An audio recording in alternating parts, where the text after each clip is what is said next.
Hello ಮಕ್ಕಳ, ನನ್ನ ಹೆಸರು KM ಪ್ರಶಾಂತ್ ಬಾಬು.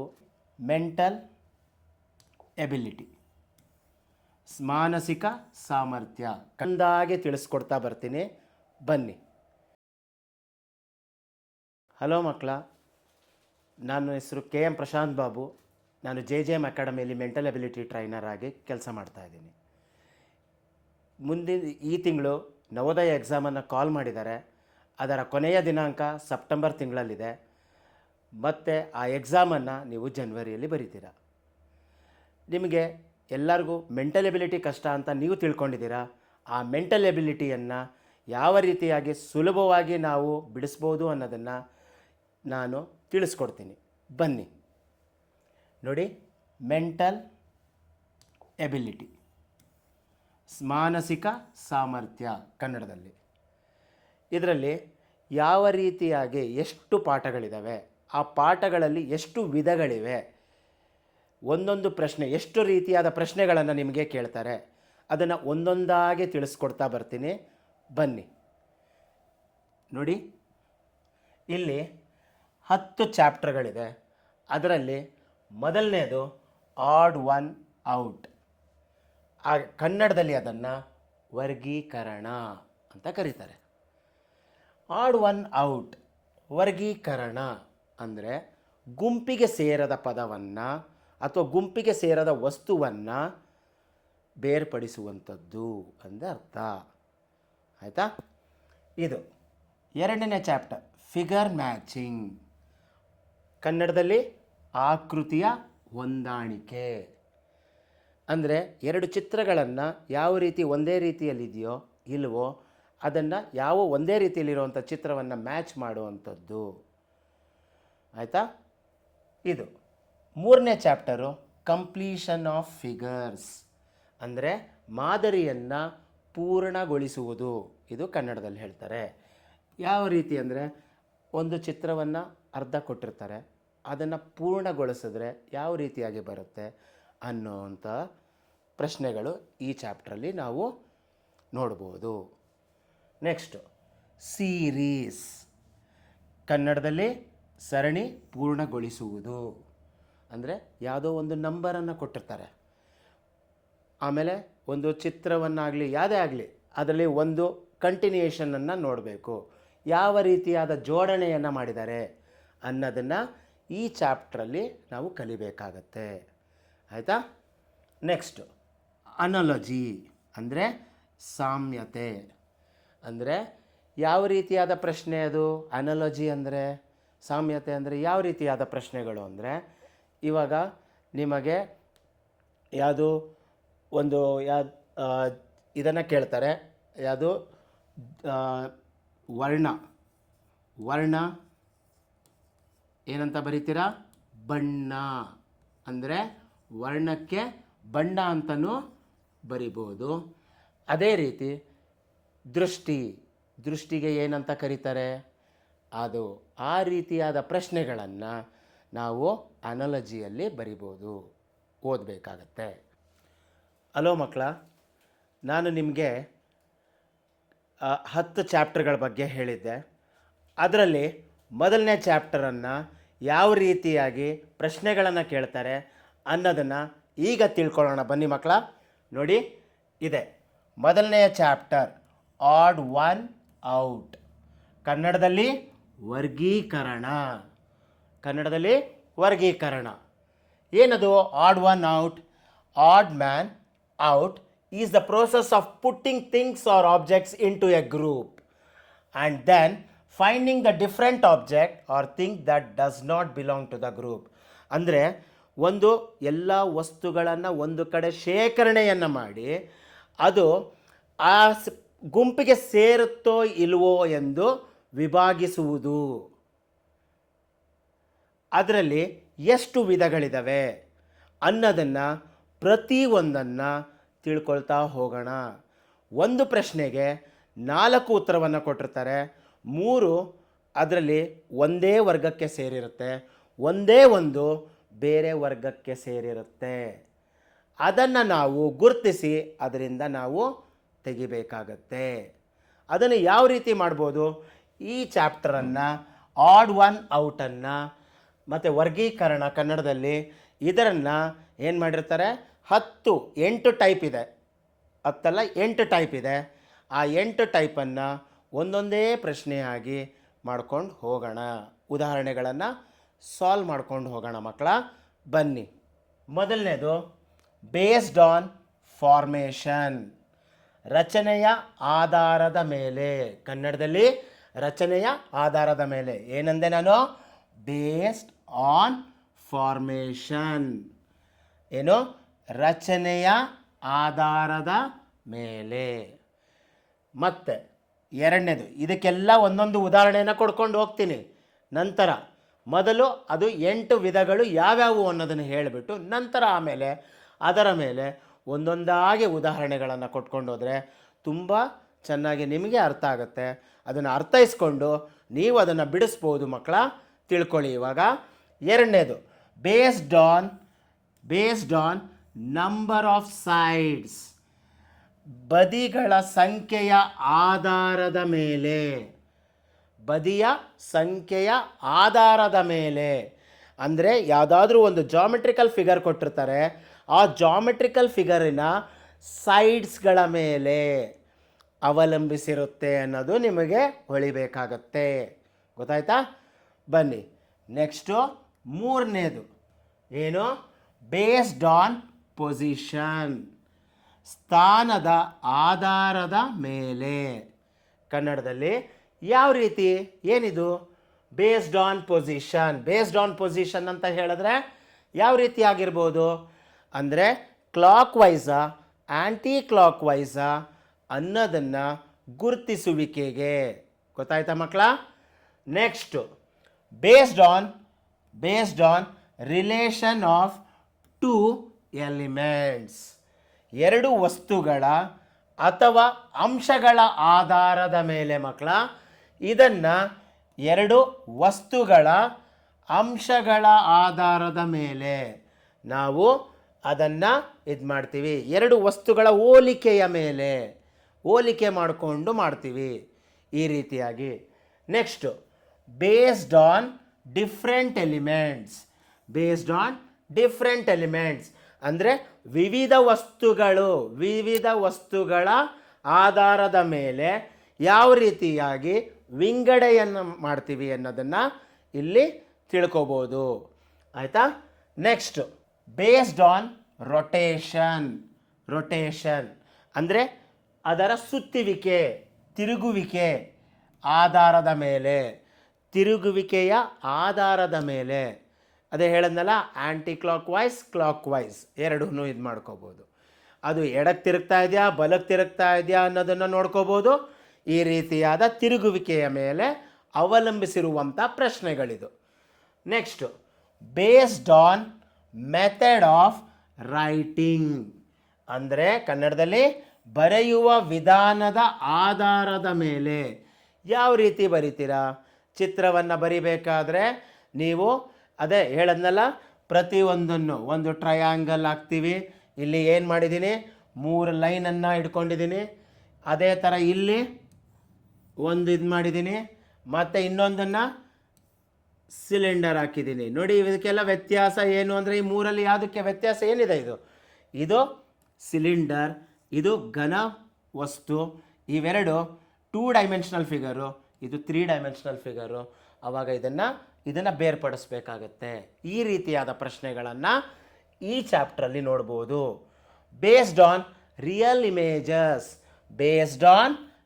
ಇಮೇಜಸ್ ಇದು ಅಂದರೆ ನೈಜ ಚಿತ್ರಗಳ ಆಧಾರದ ಮೇಲೆ ಈ 8ನೇ ಬಗೆಯ ಪ್ರಶ್ನೆ. ನೈಜ ಚಿತ್ರಗಳು, ರಿಯಲ್ ಇಮೇಜ್ಗಳಿರುತ್ತೆ, ಅದರ ಮೇಲೆ ಅದು ಹೆಂಗೆ ಕಾಣಿಸ್ತಾ ಇರುತ್ತೋ ಚೂರು ವ್ಯತ್ಯಾಸಗಳು ಕಾಣಿಸ್ತವೆ.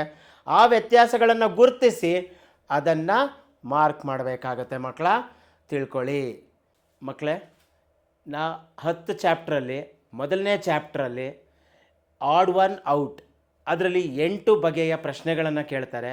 ಆ 8 ಬಗೆಯ ಪ್ರಶ್ನೆಗಳು ಯಾವುದಾದ್ರು ರೀತಿ ಇರುತ್ತೆ ಅನ್ನೋದನ್ನು ಹೇಳಿದ್ದಾಯಿತು. ಈಗ ಆ ಎಲ್ಲ 8 ಬಗೆಯಲ್ಲಿ ಒಂದೊಂದು ಉದಾಹರಣೆಯನ್ನು, ಒಂದೊಂದು ಎಕ್ಸಾಂಪಲನ್ನು ಬಿಡಿಸ್ತಾ ಹೋಗೋಣ, ಸಾಲ್ವ್ ಮಾಡ್ತಾ ಹೋಗೋಣ. ಬನ್ನಿ ನೋಡೋಣ ಈಗ. ಅದರಲ್ಲಿ ಮೊದಲನೇದು ನಾನು ಹೇಳಿದ್ನಲ್ಲ, ಬೇಸ್ಡ್ ಆನ್ ಫಾರ್ಮೇಷನ್. ಕನ್ನಡದಲ್ಲಿ ರಚನೆಯ ಆಧಾರದ ಮೇಲೆ.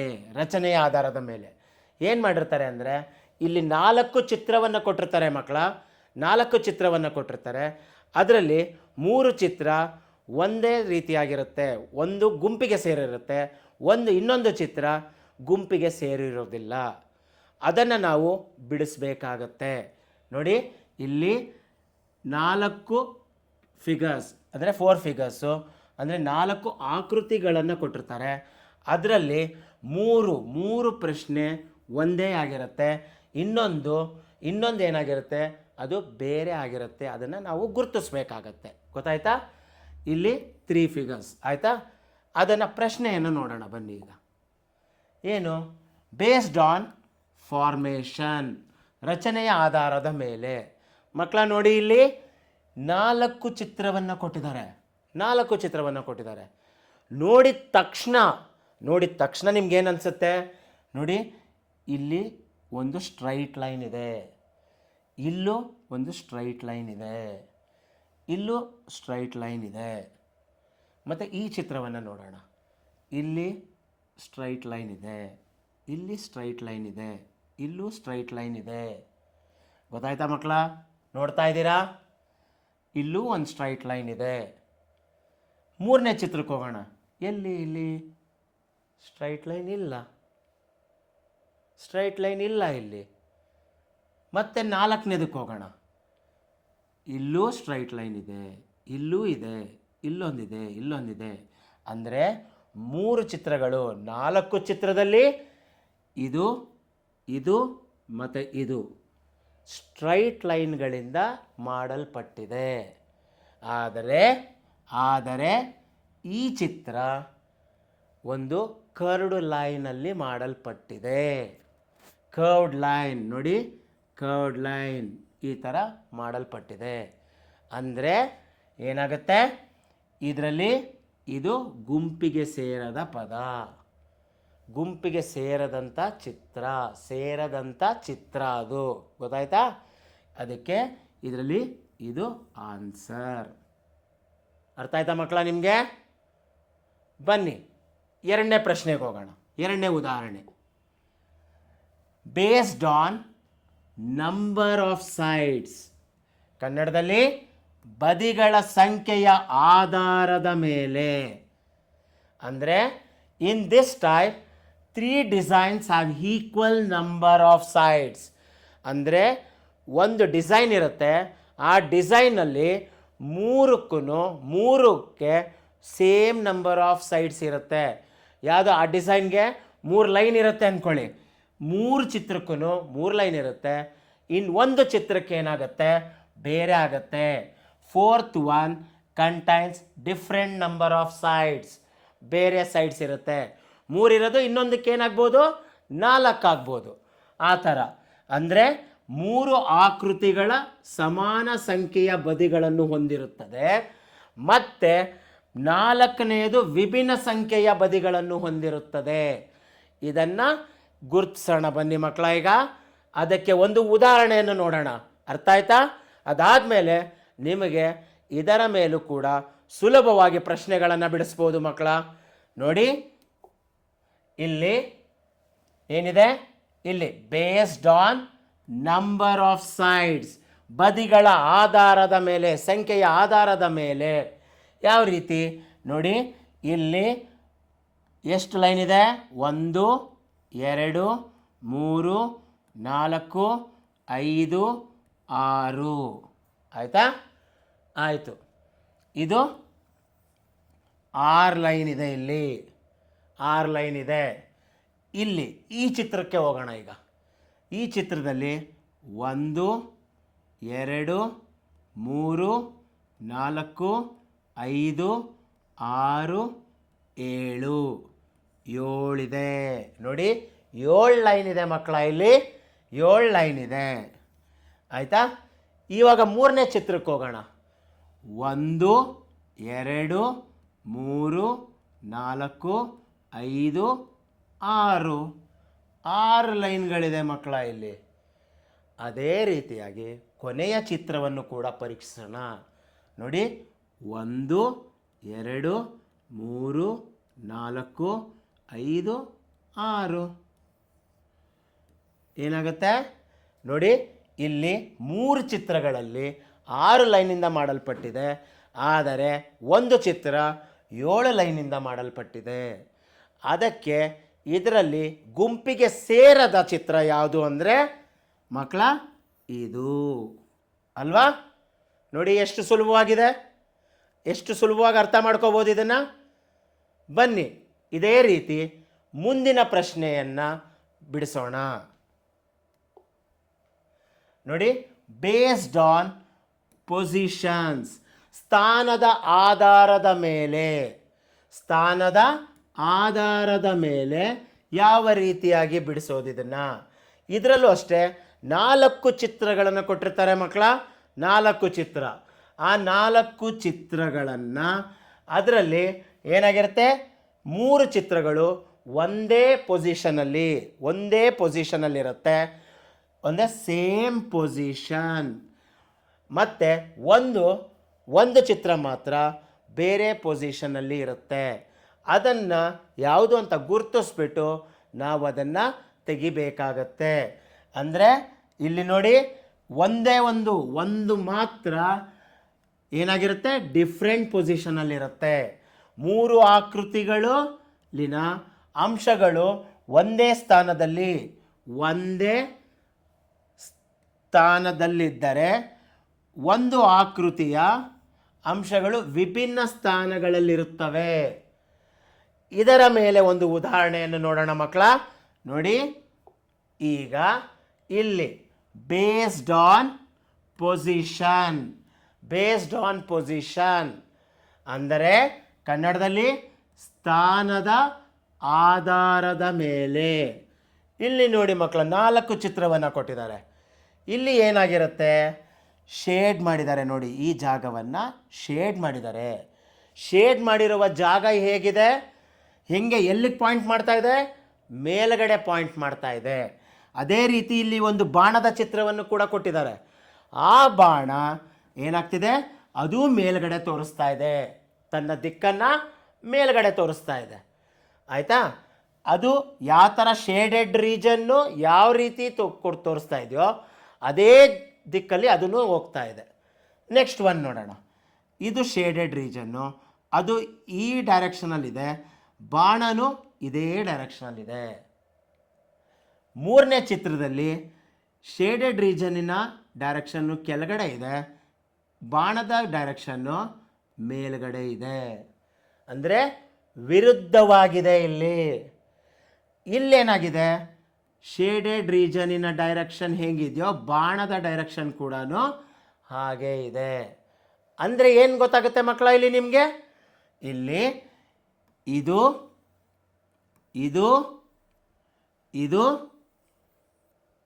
3 ಒಂದೇ ರೀತಿಯಾದ ಚಿತ್ರಗಳು. ಇದರಲ್ಲಿ ಈ ಚಿತ್ರ ಗುಂಪಿಗೆ ಸೇರದ ಚಿತ್ರ. ಇದನ್ನು ನಾವು, ಇದು ಗುಂಪಿಗೆ ಸೇರದ ಪದ, ಇದನ್ನು ನಾವೇನು ಮಾಡಬೇಕು, ತೆಗಿಬೇಕಾಗತ್ತೆ. ಇದೇ ಆನ್ಸರ್ ಅದಕ್ಕೆ. ಆಯಿತಾ? ಈಗ ಮುಂದಿನ ಉದಾಹರಣೆಗೆ ಹೋಗೋಣ ಮಕ್ಕಳ. ಮುಂದಿನ ಉದಾಹರಣೆ ಇಲ್ಲಿ based on relation of 2 elements. ಇಲ್ಲಿ 2 ವಸ್ತುಗಳ ಅಂಶಗಳ ಆಧಾರದ ಮೇಲೆ ಮಕ್ಕಳ. ಯಾವ ರೀತಿ, ಇಲ್ಲೂ 4 ಚಿತ್ರವನ್ನು ಕೊಟ್ಟಿರ್ತಾರೆ ನೋಡಿ, 4 ಚಿತ್ರವನ್ನು 2 ಎಲಿಮೆಂಟ್ಸ್ ಅಂದರೆ 2 ಎಲಿಮೆಂಟ್ಸ್ಗಳು, 2 elements in each figure are realised to one ಅನದರ್ಗೆ ಸೇಮ್ ಇರುತ್ತೆ. In a certain way, relates to one another in a certain way. In different figure elements are differently related to one another. ಇನ್ನು ಒಂದು ಚಿತ್ರದಲ್ಲಿ ಏನಾಗಿರುತ್ತೆ, ಬೇರೆ ಬೇರೆ ರೀತಿಯಾಗಿರುತ್ತೆ. ಆ ರೀತಿಯಾಗಿ 4 ಆಕೃತಿಯ ಅಂಶಗಳಲ್ಲಿ 2 ಅಂಶಗಳನ್ನು ಒಳಗೊಂಡಿರುತ್ತವೆ. ಪ್ರತಿ ಚಿತ್ರದಲ್ಲಿನ ಅಂಶಗಳು ಒಂದು ನಿರ್ದಿಷ್ಟ ರೀತಿಯಲ್ಲಿ ಒಂದಕ್ಕೊಂದು ಹೊಂದಾಣಿಕೆ ಇರುತ್ತದೆ. ಅದನ್ನು ನಾವು ಇಲ್ಲಿ ಗುರುತಿಸಿ ಅದನ್ನು ಬೇರ್ಪಡಿಸಬೇಕಾಗತ್ತೆ. ಮಕ್ಕಳೇ, 4ನೆಯ ಬಗೆಯದ ಮೇಲೆ ಉದಾಹರಣೆಯನ್ನು ನೋಡಿ. ಇಲ್ಲಿ based on relation of 2 elements, ಅಂದರೆ 2 ವಸ್ತುಗಳ ಅಂಶಗಳ ಆಧಾರದ ಮೇಲೆ. ಇಲ್ಲಿ ನೋಡಿ 4 ಉತ್ತರಗಳನ್ನು ಕೊಟ್ಟಿದ್ದಾರೆ. ಅದರಲ್ಲಿ ಮೊದಲನೆಯದನ್ನು ಗಮನಿಸಿದಾಗ ಹೊರಗಡೆ ಒಂದು ಚಿತ್ರ, ಒಳಗಡೆ ಒಂದು ಚಿತ್ರ. ಈ 2 ಬದಿಯ ಅಂದರೆ 2 ಸೈಡ್ಸ್ಗಳಲ್ಲಿ ಎಷ್ಟು ಸೈಡ್ಸ್ಗಳಿದೆ ಅಂತ ನಾವು ನೋಡೋಣ. ಈಗ ಇಲ್ಲಿ ಹೊರಗಡೆಯ ಚಿತ್ರಕ್ಕೆ ಎಷ್ಟು ಸೈಡ್ಸ್ ಇದೆ, ಎಷ್ಟು ಲೈನ್ಗಳಿದೆ? 1 2 3 4 5 6 7 ಮಕ್ಕಳ ಹೊರಗಡೆ 7 ಇದೆ. ಒಳಗಡೆಯ ಚಿತ್ರಕ್ಕೆ ಎಷ್ಟು ಸೈಡ್ಸ್ ಇದೆ? ಇಲ್ಲಿ ನೋಡಿ 1 2 3 4 ಸೈಡ್ಸ್ ಇದ್ದಾವೆ ಮಕ್ಕಳ, 4. ಅದೇ ರೀತಿ 2ನೆಯ ಚಿತ್ರಕ್ಕೆ ನೋಡೋಣ. 2ನೆಯ ಚಿತ್ರದಲ್ಲಿ ನೋಡಿ ಹೊರಗಡೆಯ ಚಿತ್ರಕ್ಕೆ 4 ಇದೆ ಮಕ್ಕಳ. ಅದೇ ಒಳಗಡೆಯ ಚಿತ್ರಕ್ಕೆ ನೋಡಿ, ಹೊರಗಡೆ ಅನ್ನಲ್ಲ, 1 2 3 4 ಆಯಿತಾ. ಅದೇ ರೀತಿ ಒಳಗಡೆಯ ಚಿತ್ರಕ್ಕೆ 1 2 3 ಇದೆ ಮಕ್ಕಳ. ಆಯಿತಾ. ಏನಿದು? 3 ಬದಿಗಳು, 4 ಬದಿಗಳು. 4 sides 3 sides. ಆಯಿತಾ. ಮೂರನೆಯ ಚಿತ್ರದಲ್ಲಿ ಹೊರಗಡೆಯ ಚಿತ್ರಕ್ಕೆ ಎಷ್ಟು ಸೈಡ್ಸ್ ಇದೆ ಅಂತ ಲೆಕ್ಕ ಮಾಡೋಣ ಮಕ್ಕಳ. ಈಗ ನೋಡಿ 1 2 3 4 5, ಅಂದರೆ ಹೊರಗಡೆಯ ಚಿತ್ರಕ್ಕೆ 5 ಇದೆ. ಅಂದರೆ ಒಳಗಡೆಯ ಚಿತ್ರಕ್ಕೆ ಎಷ್ಟಿದೆ ಅಂತ ಕೌಂಟ್ ಮಾಡೋಣ ಮಕ್ಕಳ. ಈಗ ನೋಡಿ 1 2 3 4, ಒಳಗಡೆಗೆ 4 ಇದೆ ಮಕ್ಕಳ. ಗೊತ್ತಾಯ್ತಾ? 4 ಸೈಡ್ಗಳಿವೆ. ಅದೇ ರೀತಿ 4ನೆಯದಕ್ಕೆ ಚಿತ್ರಕ್ಕೆ ನೋಡೋಣ. 4ನೆಯ ಚಿತ್ರದಲ್ಲಿ ಏನಿದೆ ನೋಡಿ, ಹೊರಗಡೆಯ ಚಿತ್ರಕ್ಕೆ ಸೈಡ್ಗಳನ್ನು ಕೌಂಟ್ ಮಾಡೋಣ. 1 2 3 4 5 6. ಹೊರಗಡೆಯ ಚಿತ್ರಕ್ಕೆ ಎಷ್ಟಿದೆ? 6 ಸೈಡ್ಸ್ ಇದೆ ಮಕ್ಕಳ. ಅದೇ ರೀತಿ ಒಳಗಡೆಯ ಚಿತ್ರಕ್ಕೆ 1 2 3 4 5 ಮಕ್ಕಳ, 5 ಸೈಡ್ಗಳಿವೆ. ಇಲ್ಲಿ ನೋಡಿ, ಇವಾಗ ಇದನ್ನು ಅಬ್ಸರ್ವ್ ಮಾಡಿ. ನೋಡಿ, ಇಲ್ಲಿ ಹೊರಗಡೆಯದಕ್ಕೆ 7 ಇದೆ, ಇಲ್ಲಿ 4 ಇದೆ. 7 - 4 ಎಷ್ಟು? 3. ಇಲ್ಲಿ 1, 4ರಲ್ಲಿ 3 ಹೋದರೆ 1. ಇಲ್ಲಿ 5ರಲ್ಲಿ 4 ಹೋದರೆ 1. 6ರಲ್ಲಿ 5 ಹೋದರೆ 1. ನೋಡಿ, ಇವಾಗ ನಿಮಗೆ ಇದರಲ್ಲಿ ಗೊತ್ತಾಗ್ಬಿಡಲ್ವ ಯಾವುದು ಕರೆಕ್ಟ್ ಆನ್ಸರು ಅಂತ?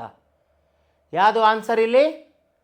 ಇದು ಅಲ್ಲ, ಇದು ಗುಂಪಿಗೆ ಸೇರದ ಚಿತ್ರ.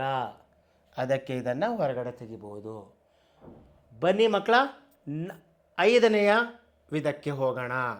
ಅದಕ್ಕೆ ಒಂದು ಉದಾಹರಣೆಯನ್ನು ನೋಡೋಣ ಮಕ್ಕಳ. ಈಗ ನೋಡಿ, ಬೇಸ್ಡ್ ಆನ್ ಡಿಫ್ರೆಂಟ್ ಎಲಿಮೆಂಟ್ಸ್, ವಿವಿಧ ವಸ್ತುಗಳು ಅಂಶಗಳ ಆಧಾರದ ಮೇಲೆ ಮಕ್ಕಳ. ಇದನ್ನು ನೋಡೋಣ. ಇದರಲ್ಲೂ ಏನು ಮಾಡಿರ್ತಾರೆ, 3 ಫಿಗರ್ಸ್, 3 ಚಿತ್ರಗಳು ಒಂದೇ ರೀತಿಯ ಸೇಮ್ ಎಲಿಮೆಂಟ್ಸ್ ಇರುತ್ತೆ. ಅಂದರೆ ಒಂದೇ ರೀತಿಯಾದ ಎಲಿಮೆಂಟ್ಸ್ಗಳಿರುತ್ತೆ. ಒಂದು ಚಿತ್ರಕ್ಕೆ ಬೇರೆ ಬೇರೆ ಎಲಿಮೆಂಟ್ಸ್ಗಳಿರ್ತವೆ. ಅದನ್ನು ಗುರುತಿಸಿ ಅದನ್ನು ಮಾರ್ಕ್ ಮಾಡಬೇಕು ಮಕ್ಕಳ. ಅದರ ಉದಾಹರಣೆಯನ್ನು ನೋಡೋಣ ಈಗ. Let us see the example of it children. Come, ಇದು ನೋಡಿ, ಬೇಸ್ಡ್ ಆನ್ ಡಿಫ್ರೆಂಟ್ ಎಲಿಮೆಂಟ್ಸ್, ವಿವಿಧ ವಸ್ತುಗಳ ಅಂಶಗಳ ಆಧಾರದ ಮೇಲೆ. ನೋಡಿ, ಈಗ ಈ ಮೊದಲನೇದನ್ನು ನೋಡೋಣ. ಮೊದಲನೇದನ್ನು ನೋಡಿದಾಗ ಏನು ಕಾಣಿಸ್ತಾ ಇದೆ ನಿಮಗೆ? ಏನೋ ಪ್ಲಸ್ಸು ಮತ್ತು ಇಂಟು ಸಿಂಬಲ್ ಕಾಣಿಸ್ತಾ ಇದೆ. ಅದನ್ನೇ ತಗೊಳ್ಳೋಣ. ಪ್ಲಸ್ಸು ಎಷ್ಟಿದೆ ಕೌಂಟ್ ಮಾಡೋಣ. 1 2 3 3 ಪ್ಲಸ್ ಸಿಂಬಲ್ಗಳಿವೆ. ಎಷ್ಟಿದೆ? 3 ಪ್ಲಸ್ ಸಿಂಬಲ್ಗಳಿದ್ದಾವೆ. ಅದೇ ರೀತಿ 2 1 2 ಇಂಟು ಸಿಂಬಲ್ಗಳಿವೆ. ಆಯಿತಾ? ಎಷ್ಟಿದೆ? 3 ಪ್ಲಸ್ಸು 2 ಇಂಟು ಸಿಂಬಲ್ಗಳಿವೆ. ಎರಡನೇ ಚಿತ್ರಕ್ಕೆ ಬರೋಣ. ಇವಾಗ ಕೌಂಟ್ ಮಾಡೋಣ, ಎಷ್ಟು ಪ್ಲಸ್ ಸಿಂಬಲ್ ಇದೆ, ಎಷ್ಟು ಇಂಟು ಸಿಂಬಲ್ ಇದೆ ಅಂತ. ಎರಡನೇ ಚಿತ್ರದಲ್ಲೂ ಪ್ಲಸ್ 3 ಇದೆ, ಇಂಟು 2 ಇದೆ. ಏನಾಯಿತು? ಎರಡನೇ ಚಿತ್ರದಲ್ಲೂ ಪ್ಲಸ್ಸು 3 ಇದೆ, ಆಮೇಲೆ ಇದರಲ್ಲೇನಿದೆ? ಇಂಟು 2 ಇದೆ. ಗೊತ್ತಾಯ್ತಾ? ಈಗ ಮೂರನೆಯ ಚಿತ್ರಕ್ಕೆ ಹೋಗೋಣ. ಮೂರನೆಯ ಚಿತ್ರದಲ್ಲಿ ಏನಿದೆ ಕೌಂಟ್ ಮಾಡೋಣ ಮಕ್ಕಳ. ಈಗ ಪ್ಲಸ್ ಎಷ್ಟಿದೆ, ಇಂಟು ಎಷ್ಟಿದೆ ಅಂತ ನೋಡೋಣ ಬನ್ನಿ. ಪ್ಲಸ್ ಎಷ್ಟಿದೆ? 1 2 3 ಮಕ್ಕಳ, 3. ಇಂಟು ಎಷ್ಟಿದೆ ಮಕ್ಕಳ? ಈಗಿಲ್ಲಿ ಇಂಟು 1 2 2 ಆಯಿತಾ? ಎಷ್ಟಿದೆ? ಪ್ಲಸ್ಸು 3 ಮಕ್ಕಳ, 3. ಅದೇ ಇಂಟು ಎಷ್ಟಿದೆ? 2. ಈಗ ನಾಲ್ಕನೆಯ ಚಿತ್ರಕ್ಕೆ ಹೋಗೋಣ. ನಾಲ್ಕನೆಯ ಚಿತ್ರ, ಅದರಲ್ಲಿ ನೋಡಿ, ಮೊದಲು ಪ್ಲಸ್ ಎಷ್ಟಿದೆ ನೋಡೋಣ. ಪ್ಲಸ್ ಎಷ್ಟಿದೆ? 1 2 ಪ್ಲಸ್ಸು 1 2 ಇದೆ ಪ್ಲಸ್ಸು. ಇಂಟು ಎಷ್ಟಿದೆ ಮಕ್ಕಳ? ಇಲ್ಲಿ ಇಂಟು ಎಷ್ಟಿದೆ? 1 2 3 ಇಂಟು ಇದೆ. ಈಗ ಇದಿಷ್ಟನ್ನು ನೋಡಿದಾಗ ನಿಮಗೆ ಯಾವುದು ಗುಂಪಿಗೆ ಸೇರದ ಚಿತ್ರ ಅಂತ ಸುಲಭವಾಗಿ ಗುರುತಿಸ್ಬೋದಲ್ವಾ ಮಕ್ಕಳ? ಎಷ್ಟು? ಯಾವುದಿಲ್ಲಿ? ಇದು ಗುಂಪಿಗೆ ಸೇರದ ಚಿತ್ರ. ಆಯಿತಾ? ಅರ್ಥ ಆಯ್ತಾ ಮಕ್ಕಳ ನಿಮಗೆ? ಮಕ್ಕಳೇ, ಇದು 6ನೆಯ ವಿಧಾನ ಪ್ರಶ್ನೆ. ಇಲ್ಲಿ ನೋಡಿ, ಬೇಸ್ಡ್ ಆನ್ ರೊಟೇಷನ್, ಯಾವುದು? ತಿರುಗುವಿಕೆಯ ಆಧಾರದ ಮೇಲೆ. ಇದರಲ್ಲಿ they will be given 4 figures. Among that 3 figures will have same rotation. 3 figures will have same rotation and a fourth rotates in different direction. ಅಂದರೆ ಇಲ್ಲಿ 4 ಆಕೃತಿಗಳಲ್ಲಿ 3 ಆಕೃತಿಯ ಅಂಶಗಳು ಒಂದೇ ರೀತಿಯ ತಿರುಗುವಿಕೆಯ ದಿಕ್ಕನ್ನು ಹೊಂದಿರುತ್ತದೆ. ಅಂದರೆ ಮತ್ತೆ ಇನ್ನೊಂದು ಚಿತ್ರದಲ್ಲಿ ಏನಾಗಿರುತ್ತೆ? ವಿರುದ್ಧ ದಿಕ್ಕಿರುತ್ತದೆ. ಅದು ಯಾವ ರೀತಿಯಾದ ಪ್ರಶ್ನೆ ಹೇಗಿರುತ್ತೆ ಅನ್ನೋದನ್ನು ನೋಡಿ ಅದನ್ನು ತಿಳ್ಕೊಳ್ಳೋಣ ಬನ್ನಿ ಮಕ್ಕಳ. ಈಗ ಇಲ್ಲಿ ನೋಡಿ, ಇದು ಬೇಸ್ಡ್ ಆನ್ ರೊಟೇಷನ್, ತಿರುಗುವಿಕೆಯ ಆಧಾರದ ಮೇಲೆ. ಇಲ್ಲಿ ನೋಡಿ ಮಕ್ಕಳ, ಯಾವ ರೀತಿ ಇದೆ? ಮೊದಲನೆಯ ಚಿತ್ರವನ್ನು ಗಮನಿಸಿ. ಇಲ್ಲೇನಾಗ್ತಾ ಇದೆ? ಬಲಗಡೆಯಿಂದ ಎಡಗಡೆಗೆ ತಿರುಗುವಿಕೆ, ಬಲಗಡೆಯಿಂದ ಎಡಗಡೆಗೆ ಅಂದರೆ right to left rotation, right to left rotation ಆಗ್ತಾ ಇದೆ. ಎರಡನೆಯದಲ್ಲೂ ಕೂಡ ನೋಡಿ, ಇಲ್ಲಿ ನೋಡಿ ಏನಾಗ್ತಿದೆ, ಬಲಗಡೆಯಿಂದ ಎಡಗಡೆಗೆ, ಅಂದರೆ ರೈಟಿಂದ ಲೆಫ್ಟ್ಗೆ ರೊಟೇಷನ್ ಆಗ್ತಾ ಇದೆ. ಆಯಿತಾ? ಅದೇ ರೀತಿ ಮೂರನೆಯ ಚಿತ್ರವನ್ನು ಗಮನಿಸಿ ಮಕ್ಕಳ. ಇಲ್ಲೂ ಕೂಡ ಏನಾಗ್ತಿದೆ, ಬಲಗಡೆಯಿಂದ ಎಡಗಡೆಗೆ ತಿರುಗ್ತಾ ಇದೆ. Rotation is taking from right to left. ಅದೇ ರೀತಿ ನಾಲ್ಕನೇ ಚಿತ್ರವನ್ನು ನೋಡಿ, ಗಮನಿಸಿ ಮಕ್ಕಳ. ಇಲ್ಲೇನಾಗ್ತಾ ಇದೆ, ಇಲ್ಲಿ ಈ ರೀತಿ ಸುತ್ತಾ ಇದೆ. It is rotating from left to right. ಇಲ್ಲಿ ಈ ರೀತಿ ಸುತ್ತುವಿಕೆ ಇದೆ. ನೋಡಿ ಮಕ್ಕಳ, ಇಲ್ಲಿ ಮೂರು ಚಿತ್ರಗಳಲ್ಲಿ ಯಾವ ರೀತಿ ಸುತ್ತುವಿಕೆ ಅನ್ನೋದನ್ನು ಇಲ್ಲಿ ನಾನು ಮಾರ್ಕ್ ಮಾಡಿದ್ದೀನಿ. ಈ ಮೂರು ಚಿತ್ರಗಳಲ್ಲಿ ಬಲಗಡೆಯಿಂದ ಎಡಗಡೆಗೆ, ರೈಟ್ ಟು ಲೆಫ್ಟ್, ಇಲ್ಲೂ ರೈಟ್ ಟು ಲೆಫ್ಟ್. ಆದರೆ ನಾಲ್ಕನೇ ಚಿತ್ರದಲ್ಲಿ ಏನಾಗಿದೆ, ಎಡಗಡೆಯಿಂದ ಬಲಗಡೆಗೆ, ಲೆಫ್ಟಿಂದ ರೈಟಿಗೆ ತಿರುಗ್ತಾ ಇದೆ. ಇಲ್ಲಿ ಯಾವುದನ್ನು ನಾವು ಗುರುತಿಸ್ಬೋದು? ಇಲ್ಲಿ ಯಾವುದು ಗುಂಪಿಗೆ ಸೇರದ ಚಿತ್ರ? ಈ ಕೊನೆಯ ಚಿತ್ರ ಏನಾಗುತ್ತೆ, ಇದು ಗುಂಪಿಗೆ ಸೇರದ ಚಿತ್ರ. ಗೊತ್ತಾಯ್ತಾ ಮಕ್ಕಳ? ಈಗ ನೆಕ್ಸ್ಟಿನ ಕ್ವಶನ್ನು 7ನೆಯ ಬಗ್ಗೆ ಹೋಗೋಣ. ಅದರ ಒಂದು ಉದಾಹರಣೆಯನ್ನು ಬಿಡಿಸೋಣ. ನೋಡಿ, based on method of writing, ಅಂದರೆ ಬರೆಯುವ ವಿಧಾನದ ಆಧಾರದ ಮೇಲೆ ಇಲ್ಲಿ ಏನಾಗಿರುತ್ತೆ, 3 letters, there will be 3 letters are formed by similar elements. 3 ಲೆಟರ್ಸ್ಗಳು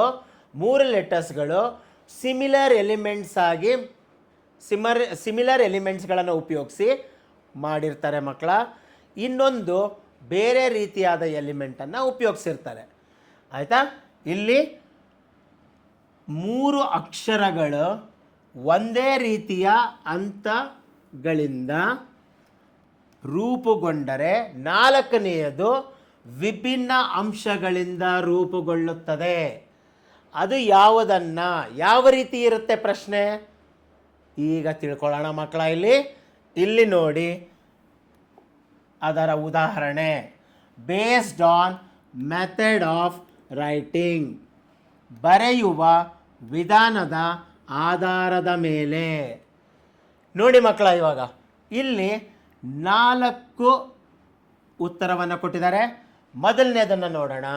ಮೊದಲನೇದರಲ್ಲಿ ಏನಾಗಿದೆ ನೋಡಿ, 3 ಲೈನು ಕಾಣಿಸ್ತಾ ಇದೆಯಾ ನಿಮ್ಗೆ? ಹಿಂಗೆ ಸಿ ಆಕಾರ ಇದೆ, ಸಿ ಲೆಟರ್ ಇದೆ.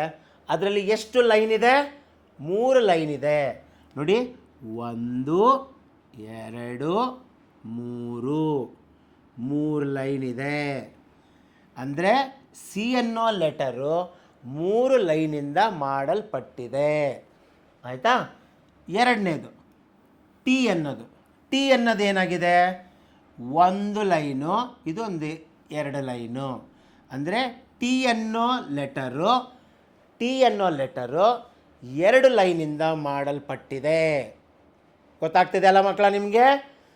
ಆಮೇಲೆ ಮೂರನೇದು ಝೆಡ್ ಅನ್ನೋದು 3 ಲೈನಿಂದ ಮಾಡಲ್ಪಟ್ಟಿದೆ. ನೋಡಿ, 1 2 3. ಆಯಿತಾ? ನಾಲ್ಕನೇದು ಎನ್ ಅನ್ನೋ ಲೆಟರು ಎಷ್ಟು ಲೈನಿಂದ ಮಾಡಲ್ಪಟ್ಟಿದೆ ಮಕ್ಕಳ? ನೋಡಿ, ಇಲ್ಲಿ 1 2 3 ಲೈನಿಂದ ಮಾಡಲ್ಪಟ್ಟಿದೆ. ನೋಡಿ ಮಕ್ಕಳ, ಇವಾಗ ಇಲ್ಲಿ ಸಿ 3 ಲೈನಿಂದ, ಟಿ 2 ಲೈನಿಂದ, ಝೆಡ್ 3 ಲೈನಿಂದ, ಎನ್ 3 ಲೈನಿಂದ ಮಾಡಲ್ಪಟ್ಟಿದೆ. ಅಂದರೆ ಇಲ್ಲಿ ಗುಂಪಿಗೆ ಸೇರದ ಯಾವ ಚಿತ್ರ ಅಂತ ಹೇಳಿದಾಗ ಸುಲಭವಾಗಿ ಹೇಳ್ಬೋದು, ಈ 3 ಲೈನಿಂದ ಮಾಡಲ್ಪಟ್ಟಿದೆ, ಇದು ಒಂದು ಲೆಟರು 2 ಲೈನಿಂದ ಮಾಡಲ್ಪಟ್ಟಿದೆ, ಅದಕ್ಕೆ ಇದು ಗುಂಪಿಗೆ ಸೇರದ ಅಕ್ಷರ ಲೆಟರ್ ಅಂತ ಗುರುತಿಸ್ಬೋದು. ಈಗ ಕೊನೆಯದಾಗಿ ಆಡ್ ಒನ್ ಔಟಲ್ಲಿ ಕೊನೆಯ ವಿಧ, ಅದರ ಮೇಲೆ ಒಂದು ಉದಾಹರಣೆಯನ್ನು ನೋಡೋಣ ಮಕ್ಕಳ. ಈಗ ಅದನ್ನು ಕಲ್ತ್ಕೊಳ್ಳೋಣ ಬನ್ನಿ. ಈಗ ಬೇಸ್ಡ್ ಆನ್ ರಿಯಲ್ ಇಮೇಜಸ್, ನೈಜ ಚಿತ್ರಗಳ ಆಧಾರದ ಮೇಲೆ ಇಲ್ಲಿ 4 diagrams will be given of real images which shows some real meaning. 4 ಚಿತ್ರಗಳನ್ನು ಕೊಟ್ಟಿರ್ತಾರೆ. ಆ 4 ಚಿತ್ರಗಳಲ್ಲಿ ನೋಡಿ 4 ರೇಖಾಚಿತ್ರಗಳನ್ನು ಕೊಟ್ಟಿರ್ತಾರೆ. ಅದರಲ್ಲಿ ಏನಾಗಿರುತ್ತೆ, 3 ಚಿತ್ರಗಳು ಯಾವುದೋ ಒಂದು ವಿಷಯಕ್ಕೆ ಸಂಬಂಧಪಟ್ಟಂಗಿರುತ್ತೆ, ಒಂದು ಚಿತ್ರ ಅದಕ್ಕೆ ಸಂಬಂಧಪಟ್ಟಿಲ್ದಿದ್ದಿರುತ್ತೆ. ಅದನ್ನು ಯಾವುದು ಅಂತ ಗುರುತಿಸಿ ನಾವು ಅದನ್ನು ತೆಗಿಬೇಕು ಮಕ್ಕಳ. ಇದು ಸುಲಭವಾಗಿ ನೀವು ಅರ್ಥ ಮಾಡ್ಕೋಬೋದು. ಇಲ್ಲಿ ನೋಡಿ, ಇವಾಗ ಪ್ರಶ್ನೆಯನ್ನು ನೋಡೋಣ. ಇಲ್ಲಿ ಬೇಸ್ಡ್ ಆನ್ ರಿಯಲ್ ಇಮೇಜಸ್, ನೈಜ ಚಿತ್ರಗಳ ಆಧಾರದ ಮೇಲೆ ಯಾವ ರೀತಿ ಅಂದರೆ ನೋಡಿ ಮಕ್ಕಳ, ಇಲ್ಲಿ ಕರೆಕ್ಟಾಗಿ ನೋಡಿ. ಮೊದಲನೇದು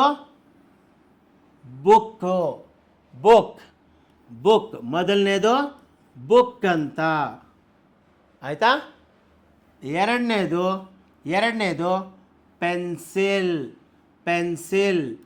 ಪೆನ್ಸಿಲ್ ಆಯಿತಾ.